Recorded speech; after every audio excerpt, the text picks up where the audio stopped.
I'm really happy. I felt good. She is standing inside the Edgbaston Priory Club in Birmingham, England. Rain is falling. A rain delay has stopped her semi-final against Rebecca Mazarova. She is leading 3-2 in the third set. She has already won 3 consecutive matches on the surface without dropping a single set. On grass, she had barely stepped on 6 days ago. One win from a Birmingham final. The number 1 seed. 21 years old. And she has not panicked once. Nike has been watching every single point. What their executives have reportedly been circulating internally about Eala's next commercial phase. That is exactly what the story is about. Every major milestone in her on-court and commercial journey breaks here first. Subscribe now, because the window to say you were watching before the entire world caught up is closing faster than anyone expected. To understand what Nike sees, you need to stop looking at this as a career arc. You need to look at it as a brand strategy. And when you do, the last 12 months read like a masterclass in cultural construction. It started with a flower. The flower in the hair was Nike's idea. The sampaguita, the national flower of the Philippines. It blooms at night. It is woven into the hair of Filipino women across generations. It appears at weddings, at religious ceremonies, at the most sacred moments of Filipino life. Nike took that flower and created a bespoke sampaguita hair tie, not for sale, not available to the public, made exclusively for Alex Eala's Wimbledon 2025 debut. One athlete, one gesture, one signal to every brand intelligence team on the planet. This is not a routine endorsement. This is a long-term cultural construction project. Then came the Vogue Philippines August 2025 cover, where Eala wore a Nike-designed sampaguita collection crafted by Manila-based artist Georgina Kimu. Then came February 23, 2026, an invitation to Nike's world headquarters in Beaverton, Oregon. Nike's official Philippines social account posted a photo from inside the building. Eala smiling, surrounded by Nike gear. The caption was written in Filipino, Salamat sa pagbisita. Thank you for visiting. That post alone reached hundreds of thousands of engagements across the Filipino diaspora worldwide. The escalation has been deliberate. And Birmingham is the moment it all converges. Here is the tension that the mainstream tennis press refuses to say plainly. Alex Eala has become one of the most commercially significant players in women's tennis before winning a single WTA title. Gigi Salmon, the lead tennis presenter at Sky Sports, stood at a public industry event in London and said this, not as a compliment, not as encouragement, but as a statement of verified market reality. I would say in terms of her appeal, the crowds that follow her, she might already be the biggest star. She went further. She described the atmosphere at Eala's Dubai 2026 matches where Eala was still ranked outside the top 40, as something that defied all logic. It was like Taylor Swift was playing. People were screaming. Taylor Swift at a WTA 125 event. For a player not yet inside the top 30 at the time, that is not a normal thing to say. That is a chasm, a vast, unbridgeable gap between what the rankings show and what the market already understands. And that gap is precisely what Nike has been working to close, one carefully chosen gesture at a time. The gestures keep getting bigger. And industry sources, as reported by Tennis 365, have confirmed that major sponsorship deals are being actively discussed around Eala's name. The hair tie was the opening bid. What comes next is something else entirely. Go back to the sampaguita hair tie for a moment, because that single detail tells you everything about how Nike thinks. When a brand as disciplined and deliberate as Nike creates a non-commercial, culturally rooted, one-of-a-kind piece of kit for a player ranked outside the top 50, they are not doing it as goodwill. They are not doing it as charity. They are building a story from the foundation up, choosing the brick most people will not even notice until the building is already standing. The sampaguita was that brick. Now put yourself inside Nike's global marketing headquarters. You are reviewing engagement data from that Beaverton visit in February.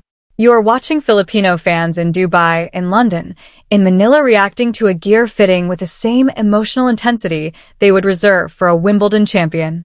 You are watching an athlete who answers questions about her own legend in Tagalog, without performance, without calculation, who responds to comparisons with Manny Pacquiao not with pride, but with quiet, grounded humility in her native language.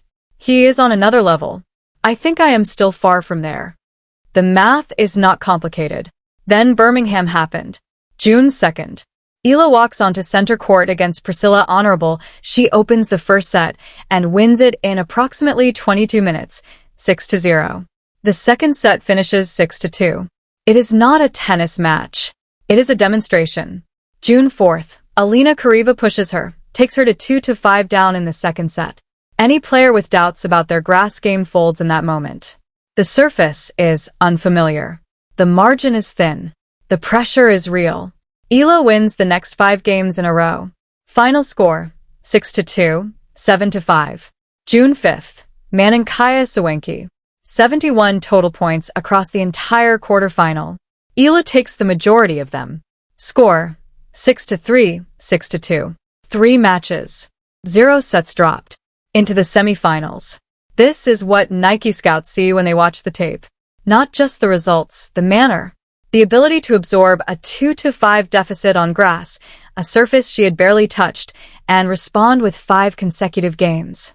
The composure of a player who has been told repeatedly, by rankings, by seedings, by Grand Slam draws, that she is not yet in the conversation, and who keeps walking into that conversation and taking a seat at the table as though she was always meant to be there. The fans saw it too. Filipino supporters traveled to the Edgbaston Priory Club in Birmingham, England for a WTA 125 event. Not a Grand Slam. Not a premier tournament. A WTA 125. And they filled those grounds with a noise so overwhelming that players competing on adjacent courts could hear it through the walls. That crowd is not a coincidence. That crowd is a market. And when Sky Sports' Gigi Salmon, a credible, mainstream British broadcasting voice with no stake in Filipino national pride, no reason to perform enthusiasm, stands in front of an industry audience and validates what those fans already knew, it stops being a fan narrative. It becomes a commercial fact. Kim Clijsters won 4 Grand Slam singles titles. She reached world number 1 twice. She retired, had children, and then won the 2011 Australian Open upon her return, a comeback so improbable it permanently established her as someone who understands what extraordinary looks like from the inside. She is Belgian. She has no nationalistic reason to celebrate a Filipina tennis player. She is an objective voice, unburdened by sentiment. And she went on the Served with Andy Roddick podcast and said this: she has to deal with this life of being like Michael Jordan in the Philippines. Clijsters did not say the next big thing. She did not say a rising star. She invoked Michael Jordan, the single standard against which all cultural sporting icons in the modern era are ultimately measured, and she placed Alex Eala inside that framework without hesitation. Then she added a warning. Eala needs to be protected like a big star. That warning carries real weight, because what Clijsters understands, what any 4-time Grand Slam champion who has navigated the full weight of commercial pressure at the highest level understands, is that the moment a player's cultural footprint outpaces their ranking, the commercial machinery surrounding them must operate at an entirely different level. The infrastructure has to match the reality, not the other way around. Nike heard that podcast. Nike has seen the Dubai crowds. Nike was in Beaverton in February watching Eala try on gear in their development lab.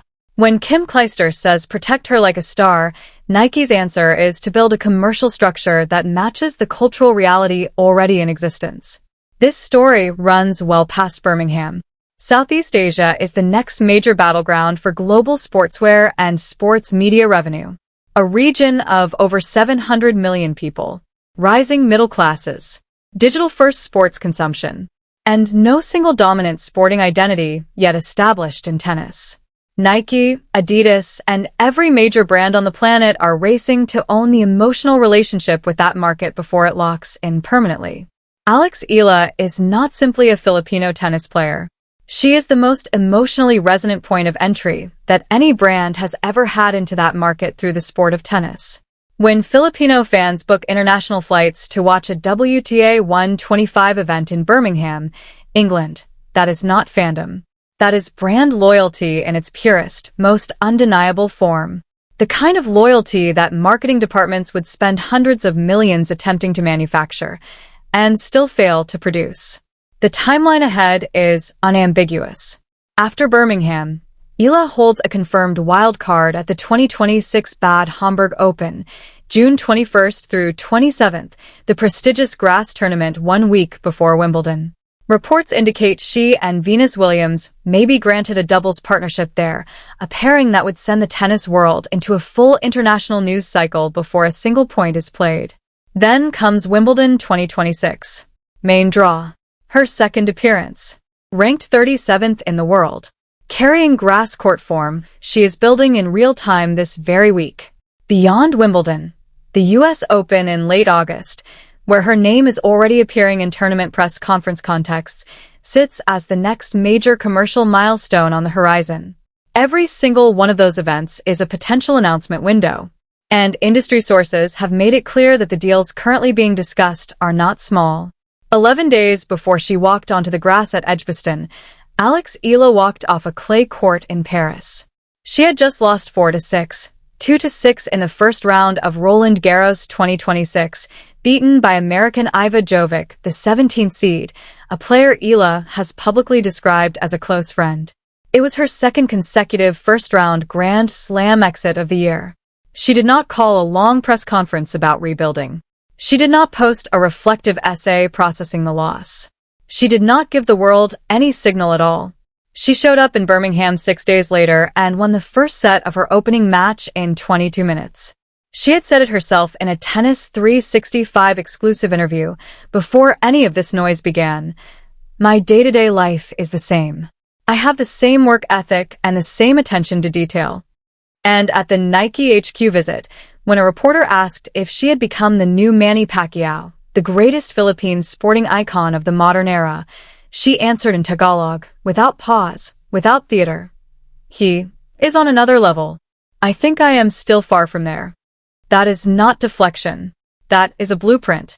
A player who answers questions about her own legend in the language of her grandmother. Who walks off a Roland Garros first-round loss and opens a Birmingham grass match with a bagel set. Who does not need anyone in the room to tell her who she is. It started with a flower that no one else would ever get to own. It became a Vogue Philippines cover wrapped in Nike fabric. A visit to world headquarters where the caption was written in Filipino. A crowd inside a Birmingham club screaming the way crowds scream for Wimbledon champions, except she was playing a WTA 125 semifinal. It became Kim Clijsters invoking Michael Jordan. It became Gigi Salmon setting aside journalistic neutrality to say, without hesitation, already the biggest star. The specific contract number, whatever it turns out to be, will eventually become public. Nike does not build cultural campaigns of this scale and then leave them unnamed forever. What has already been confirmed, what no one could dispute, is the pattern, from a Sampaguita hair tie that was never sold, to a Vogue cover, to Beaverton, to Birmingham. Each step in that sequence larger than the last. The trajectory pointing in one direction only. Alex Eala did not become this story by accident. She built it one match, one set, one moment of unbroken composure at a time. And right now, rain delay or not, she is still out there, waiting to walk back onto that Birmingham court and do what she has done every single time someone has given her a reason to doubt herself. Prove them wrong. The question for the comment section is this. When Nike finally announces the full scope of what they are building around Alex Eala at Wimbledon, at the US Open, or whenever that number becomes public, what do you think it should actually be? And which brand has the most to lose if they are not in the room when that announcement lands? If you are watching Eala's story unfold in real time, the Birmingham run, Bad Homburg, Wimbledon, and you have not subscribed to this channel yet, you are about to miss the moment.